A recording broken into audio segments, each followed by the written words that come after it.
Stop. Before you scroll away, I need 5 seconds of your time. I'm 75 years old, and in 3 weeks, I was told I might not be here anymore. Stage 4. The doctors gave me months, maybe a year if I'm lucky. And I'm about to tell you something that will either change your life, or you'll ignore it and regret it for the next 50 years. Your choice. But I'm begging you, don't make the same mistake I did. Because I wasted 55 years of my life chasing the wrong things, and I don't want you to die with the same regrets burning in your chest. If you're enjoying this video, please like, comment, and subscribe to the channel for more amazing content. Your support really helps the channel grow. I'm 75 years old, and I'm about to tell you something that might upset you. Everything you think you know about getting older, about success, about life, it's completely wrong. And the worst part? The people who should be telling you this, your parents, your teachers, society, they're either lying to you, or they don't know themselves. You see, I spent the first 55 years of my life believing the same lies you probably believe right now. I thought I had it all figured out. I had the career, partner at a prestigious law firm. The house, 4 bedrooms, pool in the back. The respect of my peers. My name on the letterhead. I was winning, or so I thought. But at 55, something happened that shattered everything I believed. I had what doctors call a cardiac event. That's a fancy way of saying my heart tried to kill me. I was in a meeting, discussing quarterly projections like they were the most important thing in the world. The room started spinning. My left arm went numb. The next thing I remember is waking up in a hospital bed with tubes coming out of my arms and my wife Sarah crying in the corner, her makeup running down her face. The doctors said I was lucky. Lucky. I had just come face to face with my own mortality, and they called it luck. But you know what? They were right. Because lying in that hospital bed, with nothing to do but stare at those white ceiling tiles and think, I realized something absolutely terrifying. I had been living my entire life on autopilot. I wasn't really alive, I was just going through the motions, checking boxes, trying to meet everyone else's expectations. Waking up, going to work, coming home exhausted, watching TV, sleeping, and repeating. For 55 years. And here's the part that haunts me to this day, the part that wakes me up at 3 a.m. in a cold sweat.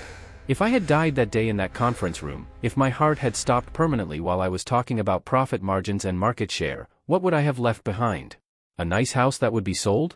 A retirement account my wife would spend? A collection of achievements that nobody would remember in 5 years?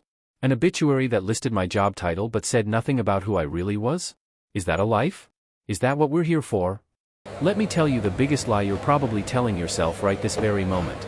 And I know you're telling yourself this lie because I told it to myself for 55 years. I have time. I'll do that later. When I'm older, when things settle down, when I have more money, when I get that promotion, when the kids are grown, when I retire, then I'll finally live the life I want. I see young people everywhere, in their 20s, 30s, 40s, even their 50s, and they're all saying the same thing. When I make more money, then I'll be happy. When I get that corner office, then I'll relax.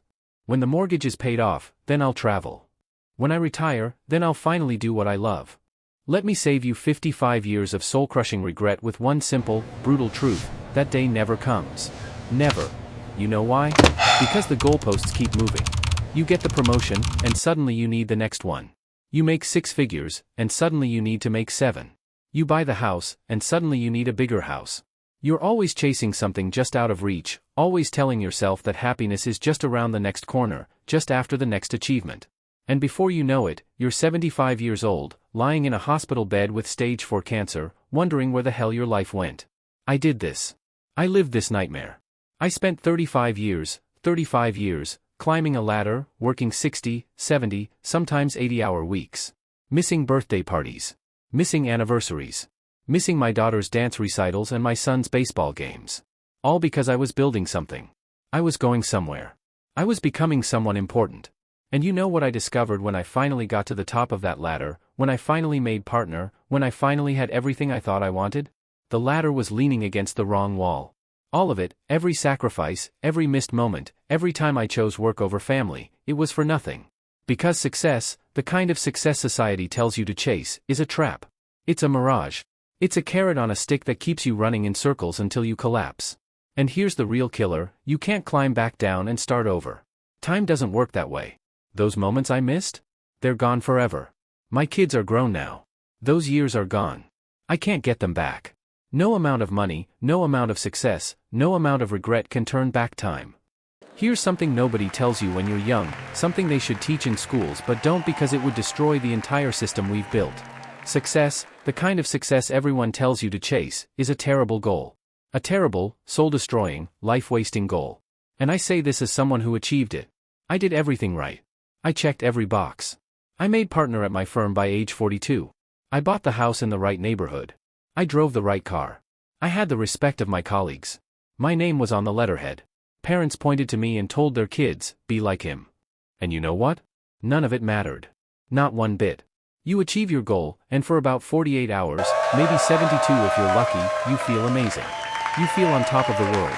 You did it. You made it. You won. Then the feeling fades. Like sugar dissolving in water, it just disappears. You're back to baseline. Back to the same anxieties, the same emptiness, the same nagging feeling that something's missing. And now you need a new goal, a bigger achievement, more validation, more proof that you matter. It's a hamster wheel. And I ran on that wheel for 35 years. I had a friend, his name was Richard. Died 3 years ago at 68. Brilliant man. Built a multi-million-dollar consulting business from nothing. Worked 70, sometimes 80-hour weeks his entire adult life. Never took a real vacation, always had his phone, always checking emails even during his kid's graduation, even during his father's funeral. He kept saying he'd slow down next year. Next year came, and it was always the same story. Just need to close this deal. Just need to get through this quarter. Just need to make it through this busy season. Next year. Next year. Next year. Next year came all right. Massive stroke at his desk. Died 3 days later without ever regaining consciousness. I went to his funeral. Beautiful service. Expensive casket. Maybe 40 people there, and half of them were business associates who left right after the service to get back to work. His son, Michael, gave the eulogy. And I'll never forget what he said. He stood up there, this grown man in his 30s, and he said, "My father was a successful man. Everyone respected him. He built an empire. But I barely knew him. He missed my childhood, my teenage years, my 20s. He was always working. Always busy. Always going to make time next year." There wasn't a dry eye in that church. But here's what haunts me, half the people crying in those pews were doing the exact same thing. They went right back to their 70-hour weeks. They learned nothing. Is that the legacy you want? Is that what you're working for? To be remembered as someone who was successful but absent? Someone who achieved everything but experienced nothing? Your regrets won't be about the things you did wrong. They'll be about the things you didn't do at all. I don't lie awake at night thinking about failed business deals. Those don't matter. Not one bit. That merger that fell through in 2003? Don't care. That client I lost in 2008? Forgotten. The mistake I made that cost the firm money? Water under the bridge. You know what keeps me up at 3 a.m.? The trip to Japan I never took because I was too busy. I had the tickets booked twice. Cancelled both times for work. I'll go next year, I said. That was 25 years ago. I'll probably never see Japan now. My health won't allow it. The relationship with my brother, Marcus, that I let deteriorate because I was too proud to pick up the phone and apologize after a stupid argument. He died 4 years ago. Heart attack. We didn't speak for the last 7 years of his life. Over what? I can't even remember what we fought about. But I remember not calling him. I remember every Sunday I could have reached out but didn't. The book I always wanted to write. I had the idea for 40 years. I'll write it when I retire, I told myself. When I have time. I retired 3 years ago. You know how much I've written? 0 words. Because I waited so long that now I'm too sick, too tired, too close to the end. The time I didn't spend with my kids, Emma and Jackson. Thousands of bedtimes I missed because I was working late. Hundreds of dinners I skipped for business meetings. Their childhood is gone. Those years evaporated. I can't get them back. Emma's 38 now with kids of her own. Jackson's 41. I missed their childhoods, and they missed having a present father.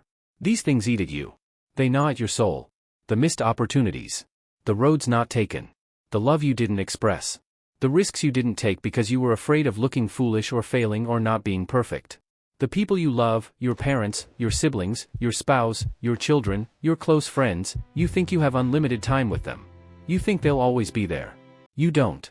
And one day, without warning, that time will run out. My father died when I was 48.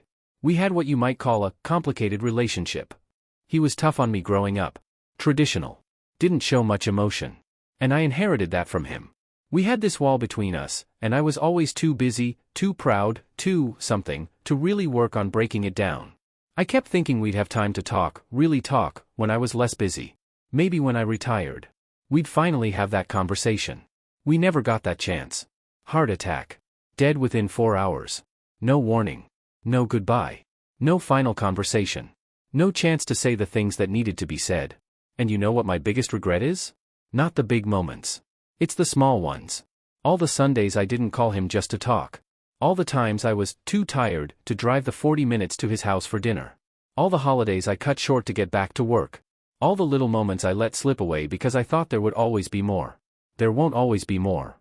After my heart attack at 55, I made big changes. Radical changes. Changes that everyone thought were crazy. I stepped back from work. Went from 70-hour weeks to 30. Stopped answering emails after 6 p.m. Stopped checking my phone during dinner. Stopped sacrificing my health and relationships for a career that would replace me within weeks if I died. I started saying no to things that didn't matter, committee meetings, networking events, obligations that drained my energy and gave nothing back.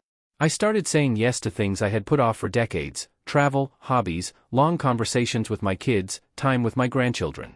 And in these last 20 years, from 55 to 75, I've learned more about life than I did in the previous 55 years combined. I've actually lived more in 20 years than in 55. What matters is embarrassingly simple. So simple that when I was younger, I would have rolled my eyes at it. But it's the truth. Time with people you love.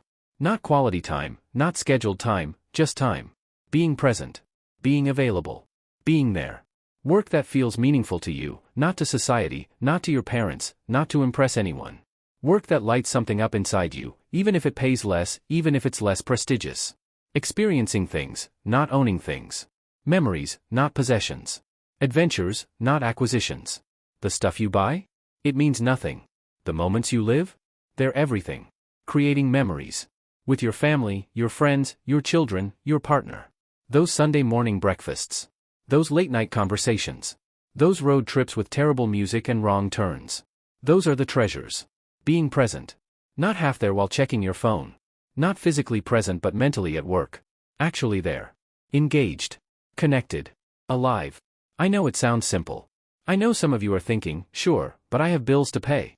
I have responsibilities. I can't just quit my job and follow my bliss. And you're right. I'm not saying quit your job. I'm not saying ignore your responsibilities. I'm saying don't sacrifice what matters for what doesn't. Don't trade your one precious life for a slightly nicer car or a bigger house or a title on a business card that no one will remember in 10 years. I spent my whole life climbing the ladder, and when I finally got to the top, I realized I could see clearly for the first time, and I'd missed everything that mattered along the way. Here's a question I want you to ask yourself, and I want you to answer it honestly. Not the answer you'd give in public. Not the answer that sounds good. The truth. If you died tomorrow, sudden heart attack, car accident, aneurysm, whatever, if tomorrow was your last day, would you be satisfied with the life you've lived so far? Not, would people be impressed by your eulogy? Not, did you achieve enough? Not, would you be remembered as successful? Just, would you be satisfied? Would you look back on your life and think, yes, I lived well. I loved deeply. I experienced fully. I was present. I connected. I mattered to the people who mattered to me? If the answer is yes, then you can stop watching. You've figured it out.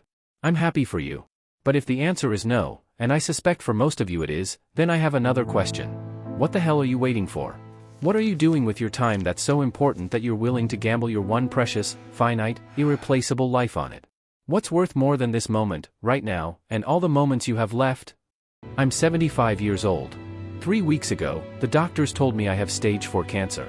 Pancreatic. The bad kind, though I guess there's no good kind. They gave me 6 months to a year if the treatment works. Maybe less. I've been lucky enough to have 20 good years since that heart attack at 55. 20 years where I actually lived instead of just existed. But every morning when I wake up, and I'm grateful for every morning, I'm acutely aware that I'm on borrowed time. My time is running out. And fast. But here's what you need to understand, we all are. You are. Right now. Your time is running out too. You just don't realize it yet because you're young and healthy and you think you're invincible.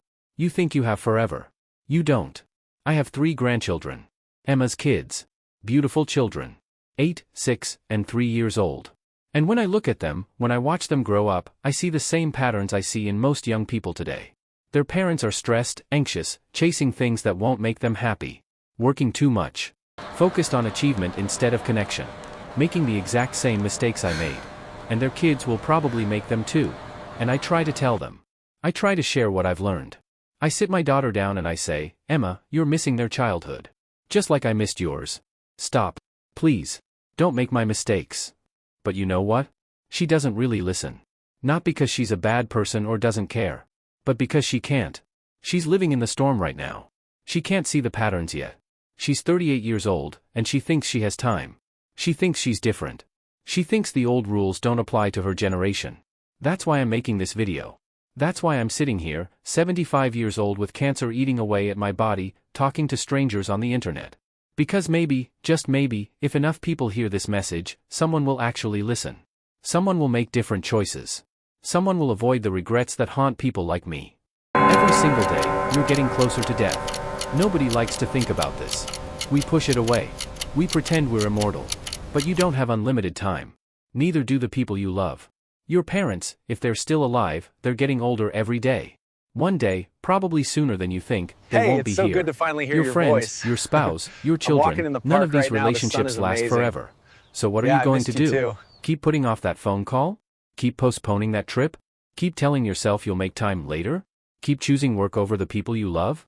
Or are you going to wake up today, right now, this moment, and start living like your time is limited? Because it is. If I could go back and talk to my 30-year-old self, here's what I would say. Stop trying to impress people who don't matter. Stop sacrificing your health for your career. Stop putting off joy until someday. Stop waiting for permission to live the life you want. Start calling your parents more often. Start taking the trips you dream about. Start doing the things that scare you. Start saying no to obligations that drain you. Start saying yes to experiences that fulfill you. And most importantly, start now. Not next year. Not after this project. Not when you have more money or more time or more whatever. Now. Because I promise you, with every fiber of my being, the perfect time will never come. Life will always be messy and complicated and full of reasons to wait. But if you wait, you'll wake up one day and realize you waited your entire life away. I'm 75. The doctors say maybe 6 months. Maybe a year. Probably less. And you know what? I'm okay with that. Because these last 20 years have been the richest of my life. Not because I made more money. Not because I achieved more. But because I finally started living intentionally. Appreciating every day. Prioritizing what matters. I've traveled to places I always wanted to see. Deepened relationships with my children and grandchildren. Pursued hobbies I put off for decades. Forgiven people I held grudges against. Said I love you countless times to the people who matter. I'm happier now, at 75 with months to live, than I was at 30, when I thought I had all the time in the world. That's the irony. When you understand time is limited, you start to actually live. You stop wasting it. You stop postponing joy. You start making the time. You have a choice, right now, in this moment. Keep living the way you're living, chasing success, putting off happiness, telling yourself you'll make time later. Or wake up. Realize time is running out faster than you think. And understand that the life you're waiting to live needs to start now. I can't make this choice for you. But I can tell you this. You don't want to be 75, lying in a hospital bed with cancer, looking back and wishing you made different choices. Don't waste 55 years figuring this out like I did. Learn from my mistakes. Live intentionally. Prioritize what matters. Stop waiting for someday. Someday is today. It always has been. If this message resonated with you, if it hit you in the chest, share this video with someone who needs to hear it. Leave a comment telling me what you're going to do differently starting today. Subscribe because I have more truths to share, and not much time left to share them. The clock is ticking. What are you going to do with your time?